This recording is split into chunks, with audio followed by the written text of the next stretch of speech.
is up, ladies and gents? Welcome back to Coltown.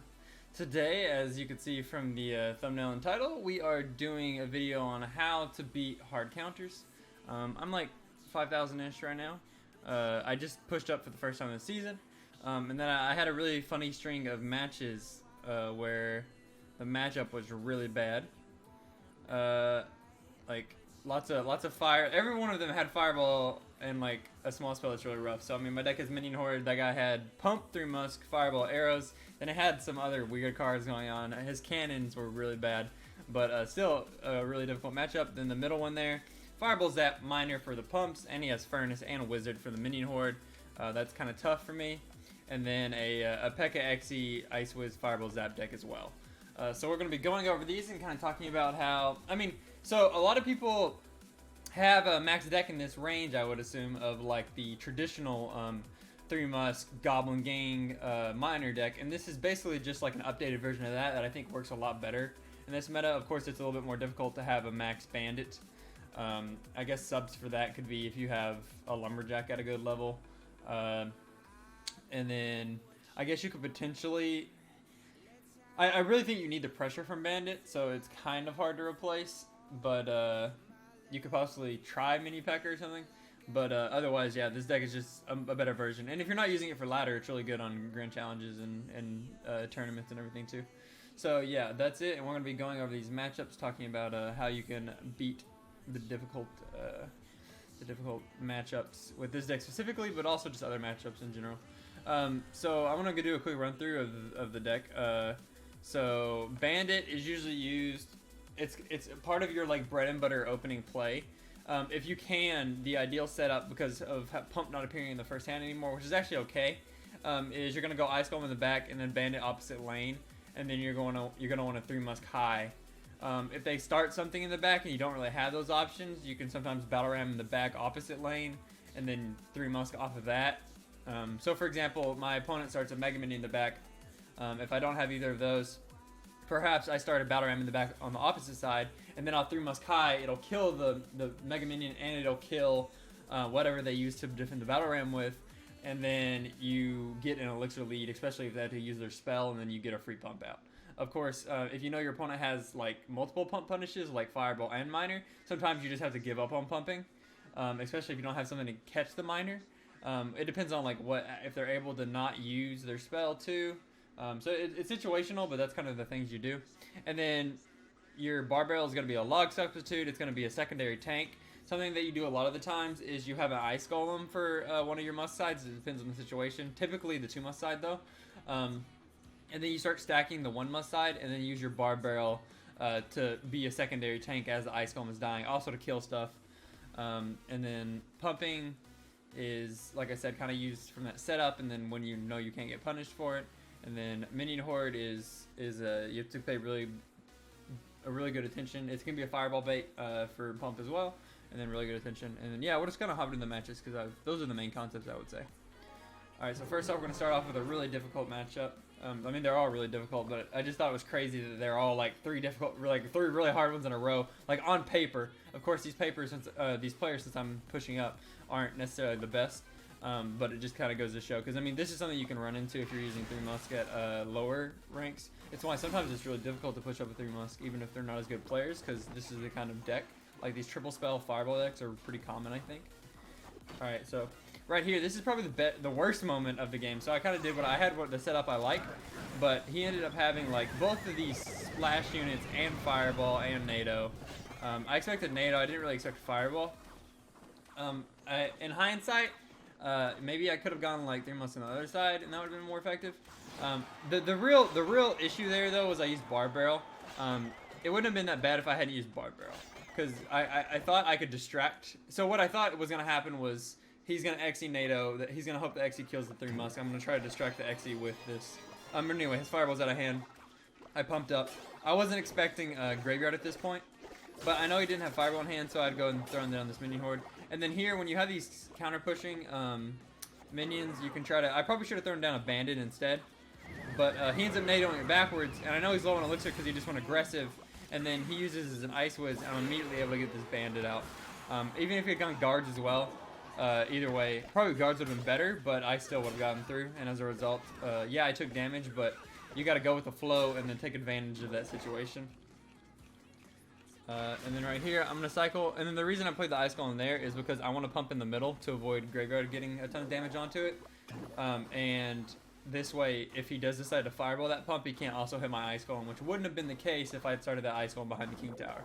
So that's why I played the Ice Golem there. And then right here, I didn't want to give him the fireball and the pump. He went with Pekka, so I went ahead and pressured the opposite side really hard that he had Pekka on. And then the 2 Musks are still going to do quite a bit of damage on the Pekka. I think that's kind of an awkward play, but it's really the best thing I could do in that situation. And then right here, he predicted the minion horde kind of, but I went ahead and I know I have this elixir lead, and I want to keep on pressuring, and I don't want to give him the opportunity to get that graveyard down. And because he went so aggressive, and because I have that elixir lead, I'm able to get ahead there. And then he messes up here, but even if he hadn't messed up, the pressure and the advantage I was able to get from my pumps and from the bridge spam cards had already won me the game, because once these fireballs out of hand, I could have just abused minion horde and defended that graveyard rather easily. And then here, I let that Pekka got one more swing than I thought it was going to. I should have zapped it, but it didn't end up mattering too much, and we still win. So that was pretty nice. Not too bad. Ooh, let's not show that one. But yeah, no, this matchup was probably the worst one, just because of like how much splash he has, and the fireball's that minor. But like I said, you can find ways to play around it. Of course, if someone like a pro player is running something wacky like this, they would probably be able to beat me. But otherwise, you can definitely maneuver around it. And this, of course, like this deck wouldn't be good against many things, so you wouldn't see too many pros running something like this. I mean, the worst you would see like that is maybe like Giant Triple Spell or something. So right here, I decided to do this Ice Golem same lane instead of opposite lane because I wanted it to tank Fire Spirits as well. Get like one more out of it. And then I didn't really have anything that I could like, the furnace isn't high, so you can't really bar barrel it, so I just go ahead and decide to drop my 3 Musks down. And here I learned that he has Fireball Zap in addition to furnace, so I'm like, oh great. But yeah, we go ahead and throw down that Battle Ram in front of the 1 Musk, and then we learn he also has Pekka. So at this point I was kind of sad, but we're gonna do our best to win anyway. He gets down a 2nd furnace there. End up having to okay, so right here I like my bar barrel. I need to wait a little bit longer so it's more of a surprise. And then yeah, so I mean he ends up being good right there, right? So he placed the furnace and you get the Pekka killed. I think his furnace was a bad idea maybe, but yeah, then he ends up having wizard as well, so I'm like, oh, that's awesome, because I'm like, oh, he doesn't have fireball in hand, I can punish it. But no, he goes with a wizard. I almost maybe could have tanked that wizard, I'm not sure, but I want to get the pump out. But first, I'm going to have to defend this knight, throw down the bandit, it'll tank the fire spirits and kill the knight. But yeah, that was really nice earlier. Perhaps I should have been a little bit more sneaky with my bar barrel and it could have tanked more wizard shots. But yeah, right here I decided to pump up. At this point I didn't know what his win condition was, now I know it's minor.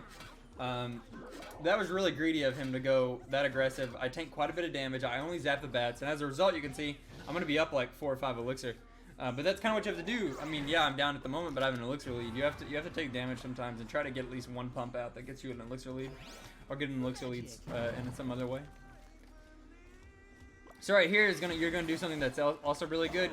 When you have, so as you can see here, I'm gonna push really hard. So I know he's gonna want to Pekka this left lane because he doesn't have fireball, and because that's usually what players do is they want to Pekka the 2 Musk side. When perhaps, and because he's stacking units on this side, you know he's going to want to Pekka the other side. So what I do here is I set up a Battle Ram, I set up a Bandit, and this is something you can do with like Inferno Tower and ranged units in general, especially Wizard, where he would splash everything while the Knight is tanking. You throw down, same with Bowler as well. It's really good to do this against Bowler a lot of times. I throw down this Bar Barrel. That's a really cool animation when it's paused right there. But I throw down this Bar Barrel, and I distract the Wizard and give my time for my my Battle Ram to space itself out, and for my Bandit to dash and to start getting DPS down. And as a result, this will be a successful push because the Wizard isn't hitting on my Battle Ram and my Bandit, and then I immediately get the zap down. And as a result, the wizard basically did nothing because it was shooting like 2 or 3 times on that barb. So that's a really really good combo there.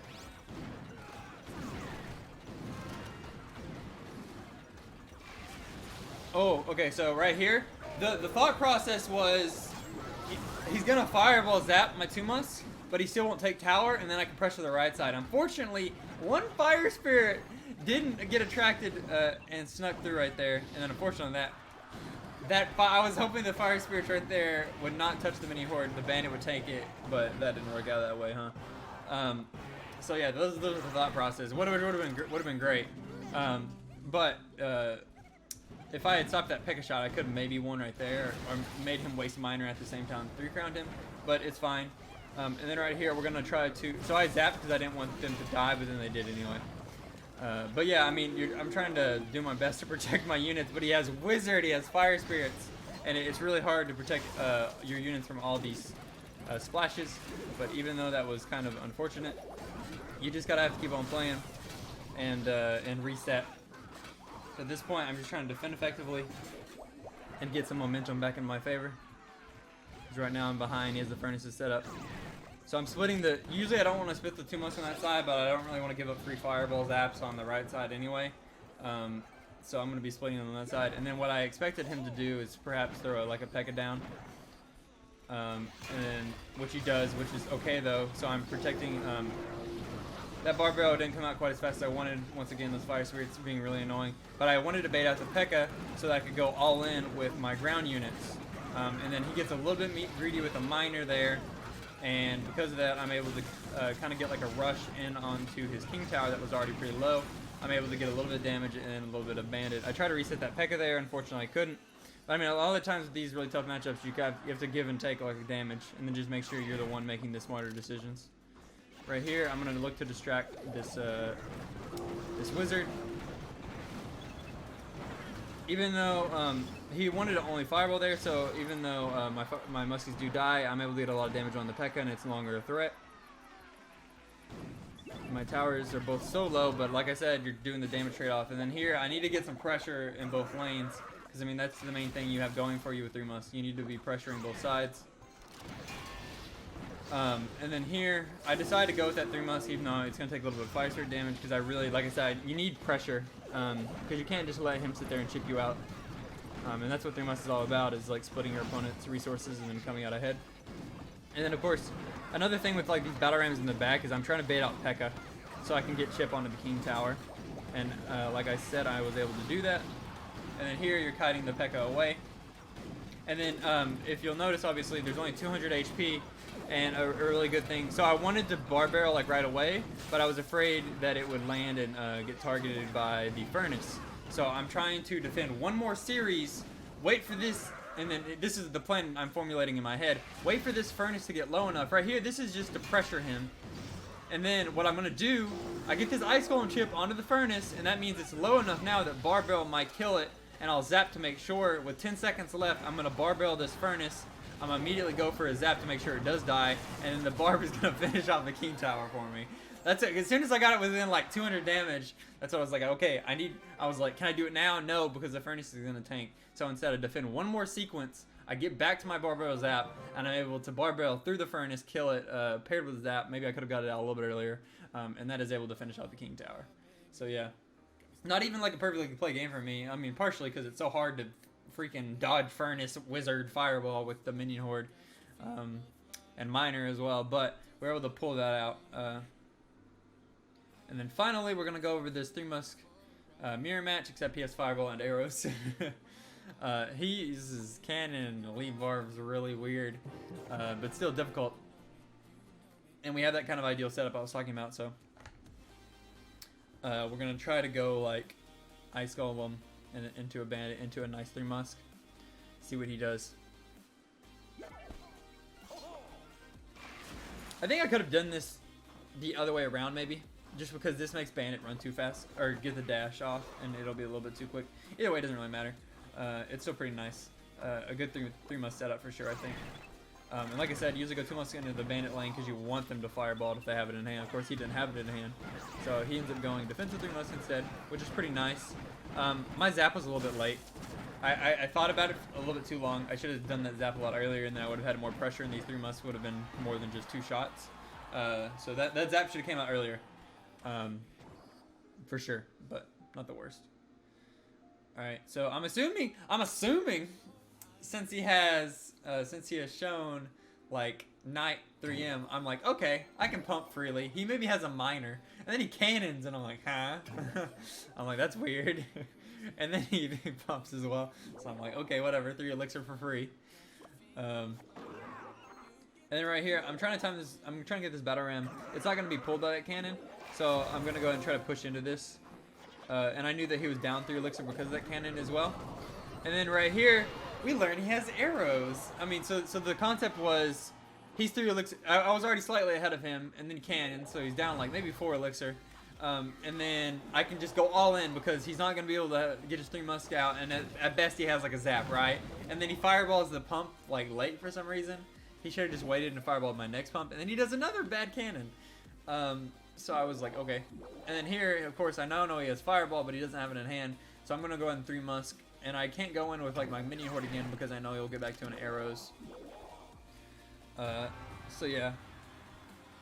And then we're gonna do the same. Probably drop like an ice golem in front of the 2 musk. Or no, okay, yeah. We know fireball's out of hand, so I rush really hard into the 2 musk. Okay, no, I do split. That's fine. Oh, so here's the. It's a little bit late now, but something you see with the 2 musk side is I go ice golem in front of the 2 musk. And then as the ice golem's dying, I plop down a bar barrel in front of it, so the bar barrel continues to tank for the 2 musks. And on the other side, I did like bandit ram. And as you can see, the ram actually got a lot of damage despite him having barbs or whatever. And then yeah, we're gonna cut these opposite lane. So yeah, that a lot of that you're gonna have to mix it up sometimes, especially if your opponents are predicting it. But you gotta. A lot of the times that's the kind of your bread and butter is like ice golem, bandit ram if you have the elixir, or ram bandit, and then you go. Oh, this is another good combo on defense is like the bar barrel into like ice golem minion horde versus 3 musk and like really heavy pushes, if possible. But yeah, that offensive sequence was kind of what is sometimes common. Other times versus 3M, you just go like really hard into the 2 musk lane with your 2 musk and protect yours. Especially, sometimes you do 3 musk even in one lane versus like giant 3M. And you just stack one side really hard.